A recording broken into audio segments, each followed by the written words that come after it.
ఉత్తరాది, దక్షిణాది అని విభేదాలొచ్చి భారతదేశం ఒక దేశంగా గావాలనే ఒక నినాదం గూడా వస్తున్న పరిస్థితి కనబడుతుంది. ఎట్లా భారతదేశం 2 ముక్కలయ్యే అవకాశాలేమన్నా ఉన్నాయా? ఇట్లా చూడొచ్చు. సహజంగానే దేశంలోనే ఆర్ఎస్ఎస్ గాని, బీజేపీ గాని దేశాన్ని ముక్కలు ముక్కలుగా చేసి అనైక్యంగా చేసేటటువంటిదే దాని ఉద్దేశం.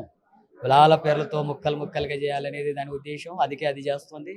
అట్లాగే మతాల మధ్య విభజన చేసి ప్రజల్ని అనైక్యంగా ఉంచుతుంది. దేశ ఐక్యతకు అది అభివృద్ధికి ఆటంకంగా ఉంది.